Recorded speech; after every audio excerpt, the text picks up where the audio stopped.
Scott Hedges.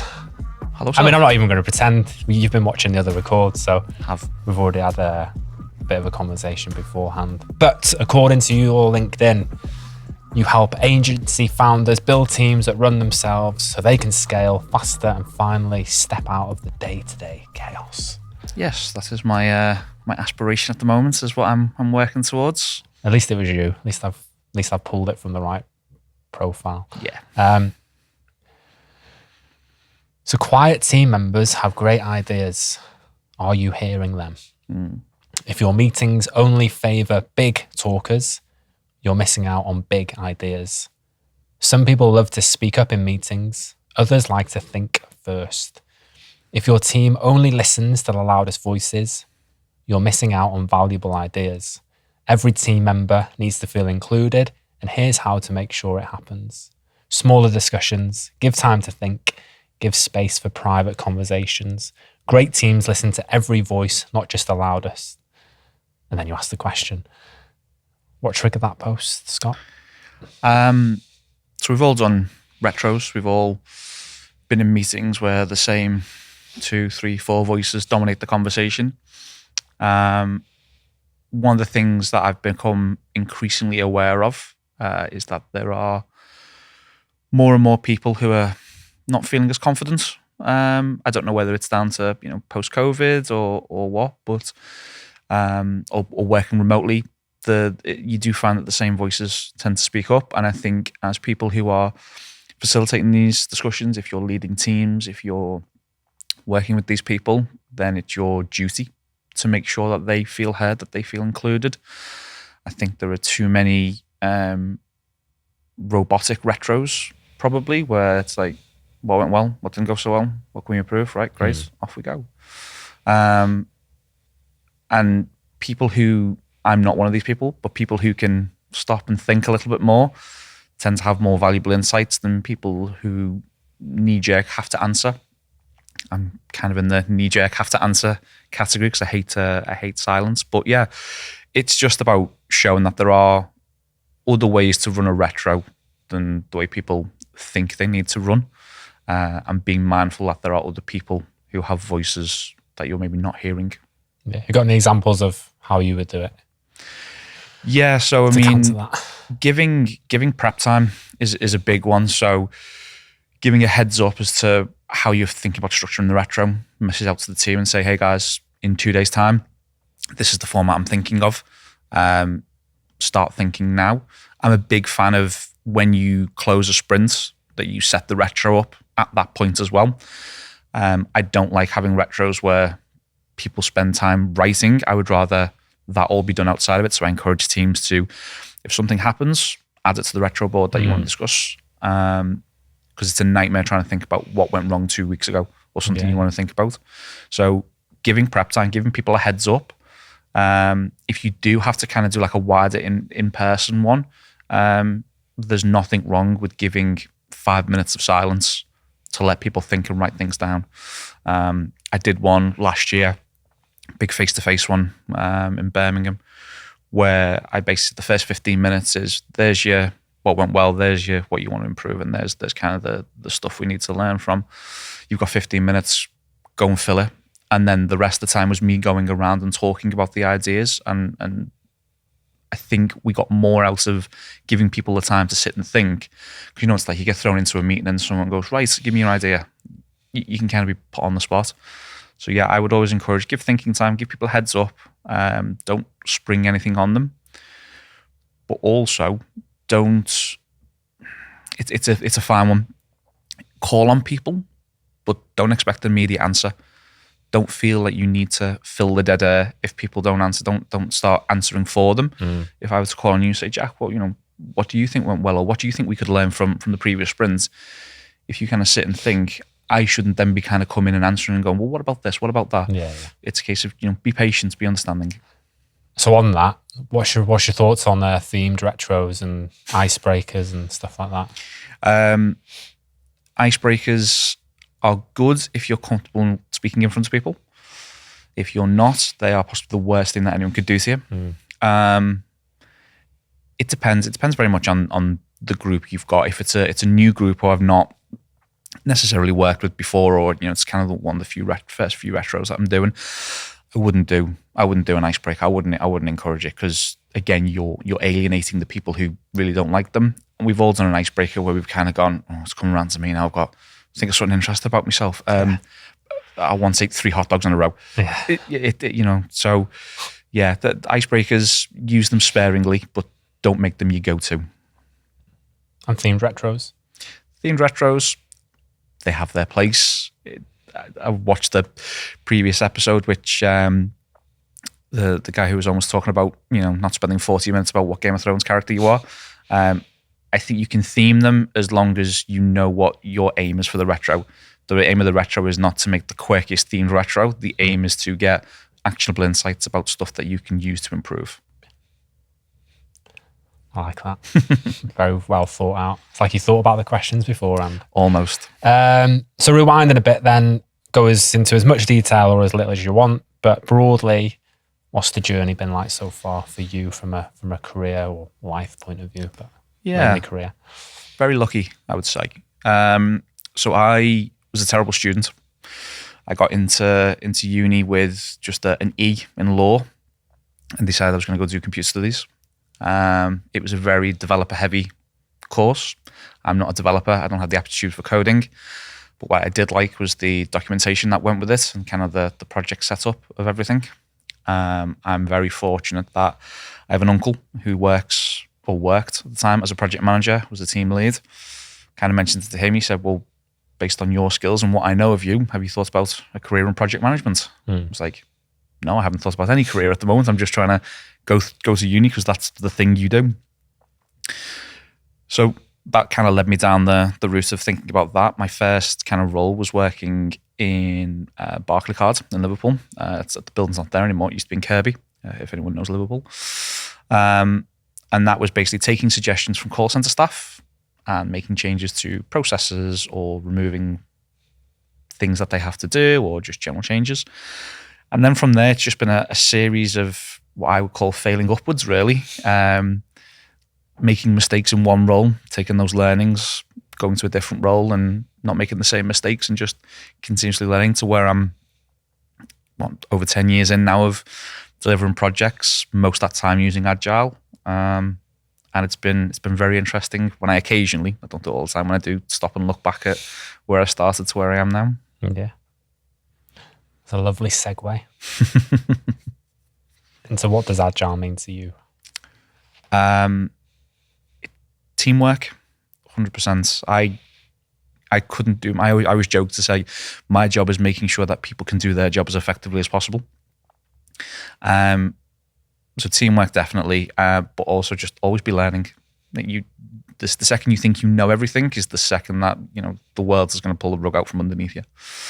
And Agile is very good at that. Every 2 weeks we're stopping and we're thinking about, okay, what could we learn from it? What could we do differently?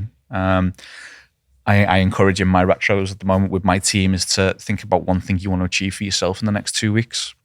Because I think that with retros, we tend to, as I said, we tend to go through the motions and everything is very much product focused or for the business focused. It's like, well, we need to be taking time for ourselves. So, what's something you want to improve in the next 2 weeks? I've had people say, I want to get better at blocking my time out so I don't get distracted. Great. You've learned something there that you're doing that you shouldn't be doing and you want to focus on it in 2 weeks. Fantastic. Absolutely. Cool.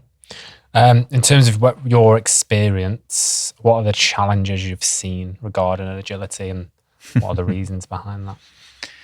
Probably not alone in this when I say that I've seen more bad agile transformations than I've seen good ones. The biggest thing I've always thought with any agile transformation or any kind of implementation of agile is you need to address the culture first. It's no good going in to an organization and going, right, we're putting these ceremonies and these events in. We're now breaking people up into, scrum teams. By the way, we don't want to hear about failing. You absolutely can't fail. You've got to get this right first time. We're not going to give anyone training or coaching as to what it means to be agile, but we've got the ceremonies in now and we're calling ourselves agile, so it'll work. You need to address the culture before anything. You need to be creating a space where people feel open, that they can point out things aren't when they're not going well. And that starts, unfortunately, which is where I think most of it fails, is from the top down.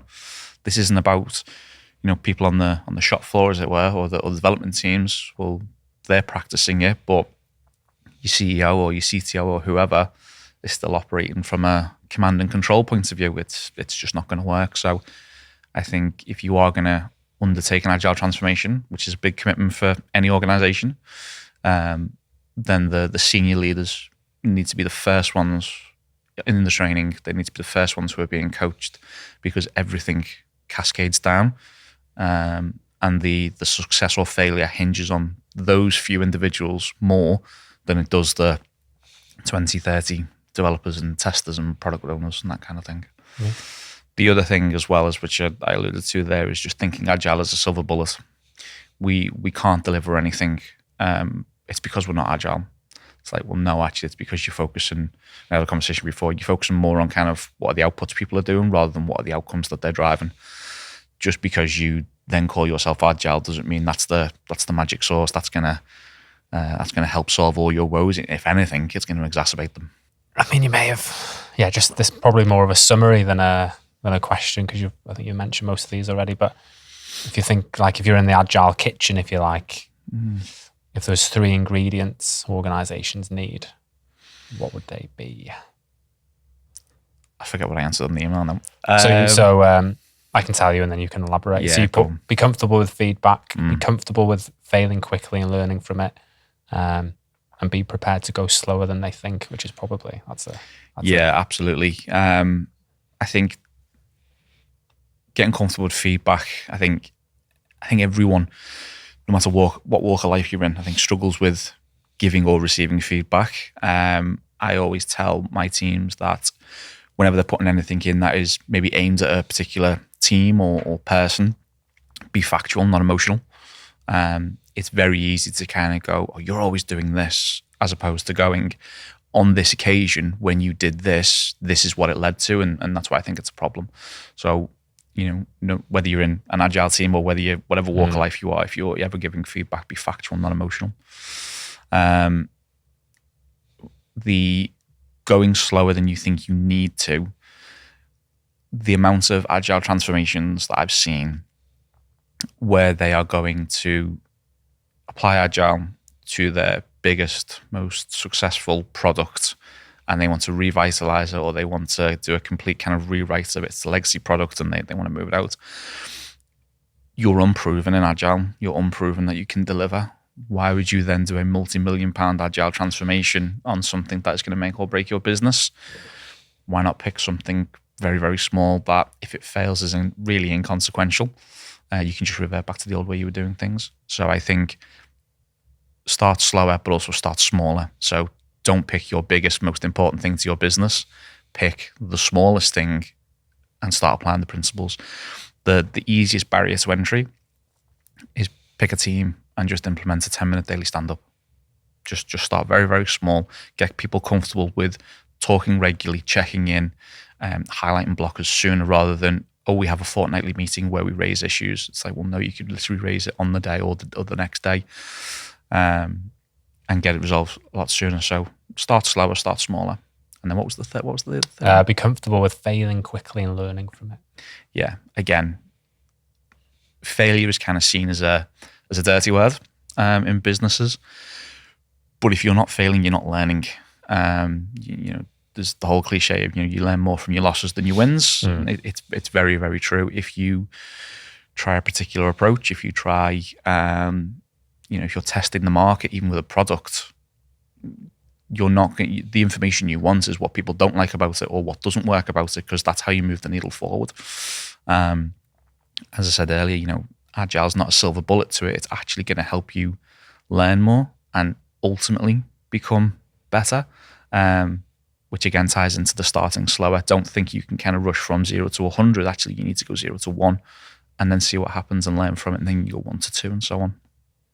I like it. I like the point about, why would you try and apply agility to the thing that's bringing the most money in, and Yeah. Be shocked when it breaks. I've been I never thought about it like that before. 2 agile transformations where it was rewriting legacy products that basically make the business millions a year. They've never done anything like this before. They go out and they hire 30, 40 people to set up these agile teams. And then they put a fixed date on it. And the MVP is, well, it has to do exactly what the legacy product does. And you've got 10 months to do it. It's in a very niche industry that anyone we've just hired doesn't have experience in, but we think we can do it in 10 months. It's like, okay, based on what? Yeah, based on what evidence? Exactly. I like that. It's a good different lens. Obviously, this is called the Everyday Agile Podcast. But Agile, believe it or not, folks, isn't the be all and end all of everything, whether we like to think so or not. So outside of that bubble, are there any areas which you think we should be drawing inspiration from, embracing a bit more? Yeah, I had an interesting conversation last week around AI's place in Agile. AI, obviously you go on LinkedIn, you go on the news, and it's everywhere. There's a new AI tool pretty much every hour of the day coming out.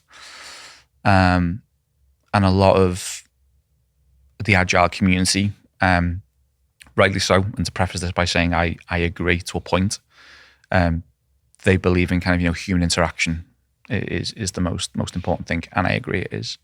But I think what a lot of them are missing is that, firstly, AI is going nowhere. AI in the next 5 years will have its hands in literally, if it hasn't already, in every single thing we do and every single industry. So to think that Agile will be the one thing that AI won't be able to touch, I think is a fallacy, and you're setting yourself up for failure almost thinking that way. AI, just like Jira, just like Microsoft Azure, is a tool. It's there it can be a good tool if it's used properly. It can be a bad tool if it's used incorrectly, but it's a tool nonetheless. One of the things that I've been experimenting with is taking the problem of introverted team members and how can AI help them feel more included and feel more comfortable discussing items in a retro. So I've created AI agents who can facilitate that. Does that mean that that's how retros are going to be for time immemorial going forward? No, it doesn't. But what it means is that it's one solution to one particular problem that you can call on and you can use. So yeah, AI is not going anywhere. AI is going to be an Agile. And I think people need to be on the lookout for opportunities, because it does create opportunities. It can create problems, but I think the opportunities are more. And I think as a community of Agile practitioners, we need to stop thinking that we're unique in some magical way, because, like I said, it's a tool, and the people with the most tools and know how to use them are the people who are going to succeed. Yeah, I almost think this isn't a fully formed thought, I don't think, but I actually think it was going to help with the ruthless productivity side of things, to enable someone to focus on the people more. Because you're just going to be able to outsource all the shit jobs that you don't want to do.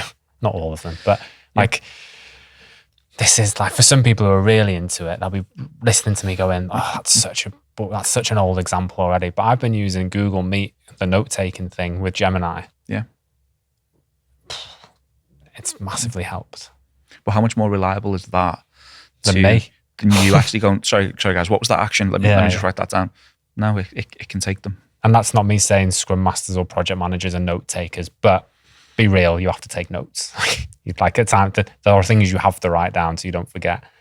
So I do think it's going to focus like that. If you think of it like that, the ruthless productivity, all the stuff you don't want to do, all the stuff over here, people, hearts and minds, coaching, facilitation. I think it will probably give you more tools to help with that. AI is great at working with data. It's kind of the thing it's probably the best at out of everything it does.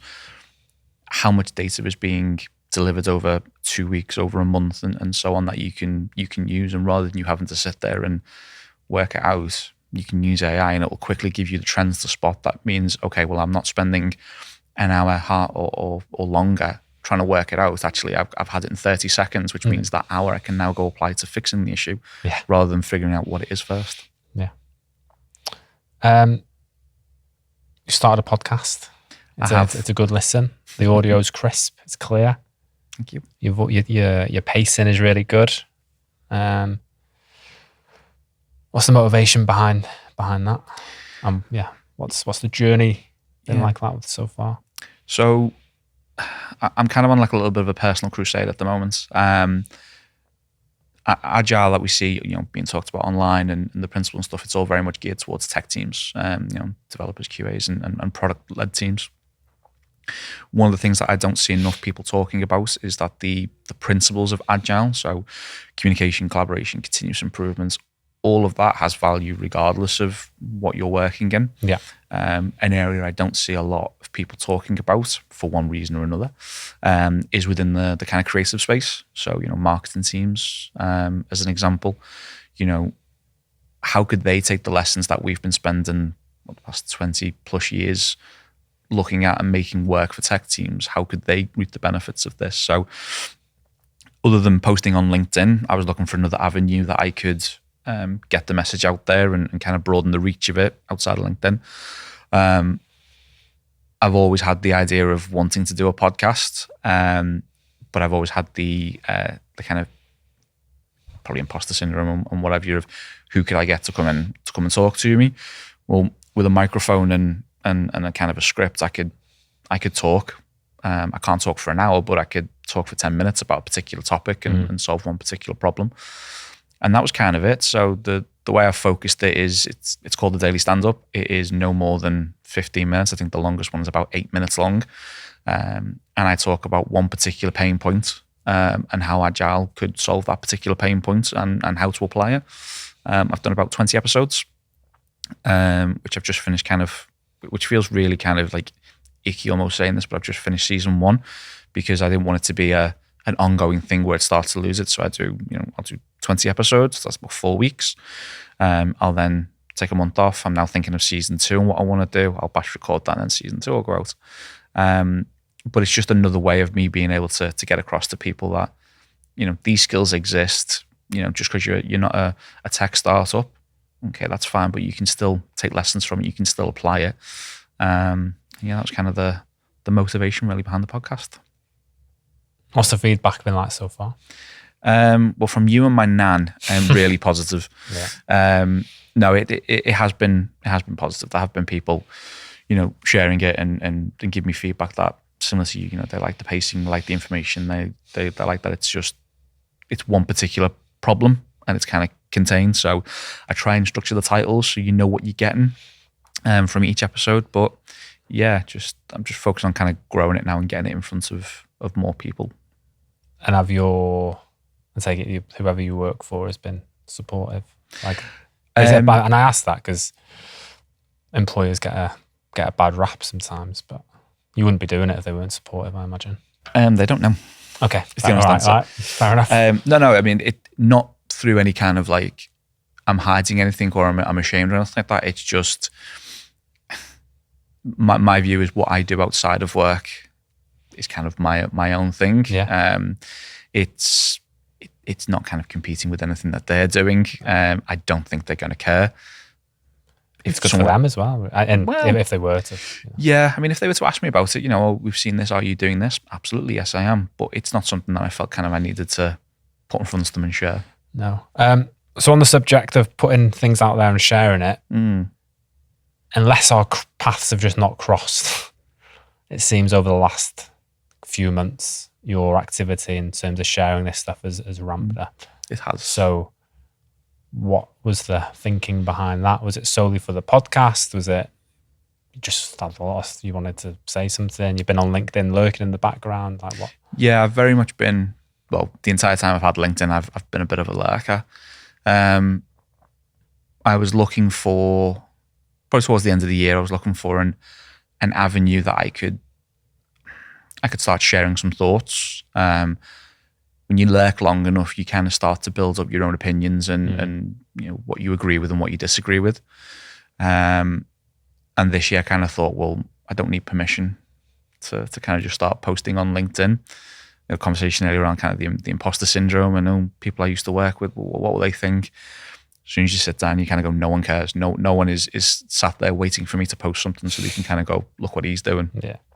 And ultimately, I've got long-term aspirations of I want to move into the space of, helping people take the benefits of Agile, take the good things about Agile, and show them how they can do it in their business and work with them and coach people on how to do it properly. Is probably an arrogant way, but like how to avoid the pitfalls that I've seen. As I said, I've seen more bad transformations than I've seen good ones.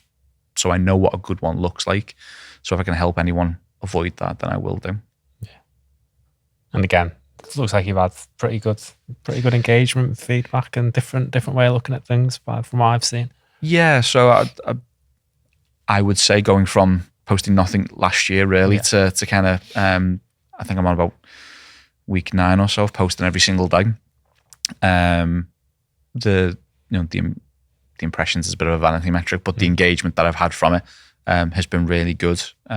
Sharing in some of the groups that I'm in as well, and getting other people's perspectives, and it's kind of forced me as well where if someone was to disagrees with me, it forces me to challenge my own beliefs and my own ideas and think, well, do I agree with what this person's saying, or actually no, because they've not thought about this? So yeah, it's character building is the wrong word, but it's been quite interesting. And again, a smooth segue. We were chatting about this over there actually, and you might have already changed your mind already since then. But what have you changed your mind about recently that you never thought you would? This is quite funny because of the previous conversation, but so just for context, obviously we record these. We don't record these all on the same day, and they're all spread out. In reality, we just had Dave Westgarth on talking about certifications and stuff. So that's the context. That's the fourth wall broken. It is. So the thing when you first going through education and you're first trying to break into an industry, it's you need to have your qualifications. You've got to be qualified to the role. You need your certifications. As I've done this more and more, I've actually realised that actually the certifications are nice. The information of which is in abundance on the internet. You can go and read up how to do Kanban or how to run a Scrum team. You can read that online. Just because you don't have a formal qualification doesn't mean you can't do it. I'm a much more kind of practical thinker. So I'm not someone who can sit and listen to lots of theory. I would rather say, okay, give me the cliff notes and let me go try it. So I think if anyone's listening to this and they're thinking about getting into, becoming a Scrum Master or a project manager, and they think I've got to go and do my certified Scrum Master, or I've got to go a PMP course or Agile project management course or anything, you don't. It's not the be all and end all. It's more important to evidence that you've got the traits, or that you can learn, or you understand how to apply the theory rather than just having the theory. That's not to say that you can just disregard the education at all and just kind of wing it. But don't feel like you need to be certified for people to take you seriously. I'm not certified, but I've done enough projects. I've worked with enough different organizations. I've kind of got the battle scars from it that I know how to apply the theory. I've got the experience. And I think people should focus more on getting the experience than getting the certifications, is my opinion. Yeah. If you were in an interview though, and they said, you're not going to, how would you get that across if anyone questioned it in an interview? Because that's not me questioning it. No, I'm thinking about the wider audience. If you're a hiring manager watching this, I suppose what's the message if you see a CV and they haven't got this CSM and that's a prerequisite? Yeah. Should the person then go and take it just to get through? I think that's a personal choice, if I'm being honest. If you feel you want to get certified, fill your boots. What I'm saying is, and if you are a hiring manager and you are listening to this, what is it you want from someone with that certification? Yeah. So if you want someone who can do X, Y, and Z, and you can see from their experience they can do X, Y, and Z in abundance, does it matter that they're certified? What you're looking for is someone to come in, deliver value, and do a particular role well. whether they have the certification or not doesn't matter. You could have the worst Scrum Master in the world, be fully certified, but it doesn't mean that they're any better than someone who isn't certified but could be the best Scrum Master in the world. Okay. So yeah, it's focus on the experience. If your prerequisite is we need someone with a certification, just think, what is it you want that person with that certification to do? And then look at their experience. If they can do it, well, they're ticking the box for you. I like it. What else is on your mind? So many things, Jack. It's a good question.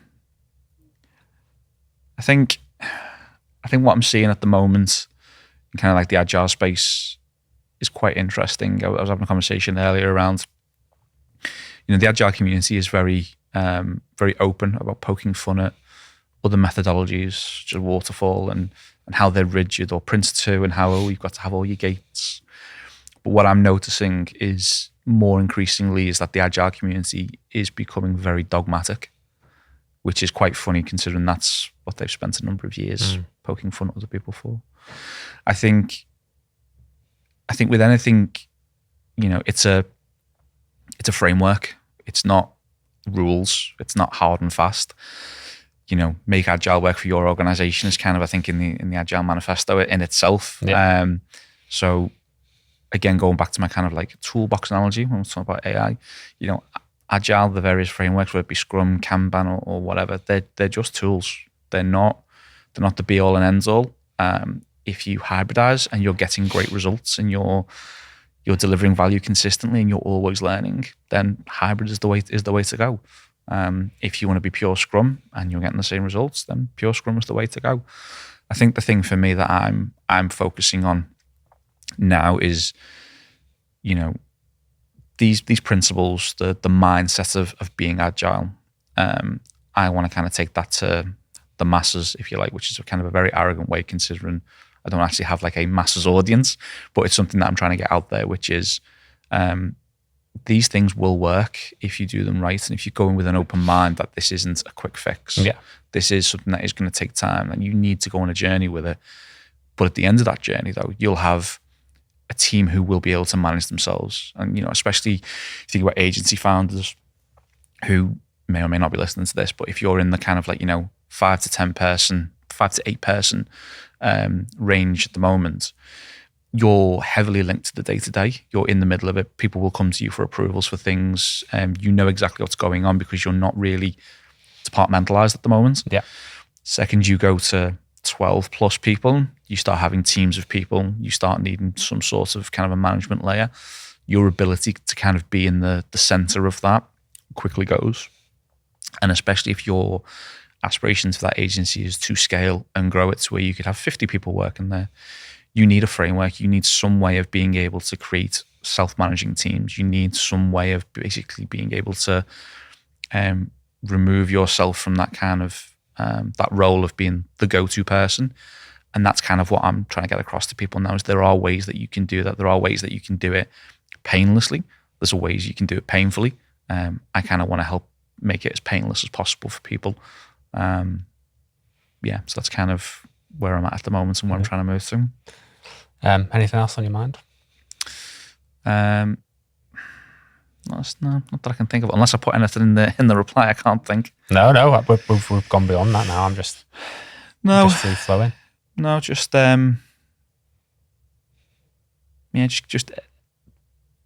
keep learning. I suppose that's the big thing. I've always been kind of a big advocate of learning, whether that be business-based stuff or whether it be kind of like role-specific stuff. But I think if you want a successful team, if you're leading a team now and you're struggling, go back to and ask yourself, what are you learning from these experiences? Or what can you learn from these experiences? Don't be afraid to try things. Yeah. You're not going to get hauled over the coals, because chances are that if you get it wrong, you'll laugh about it a week later and you'll move on.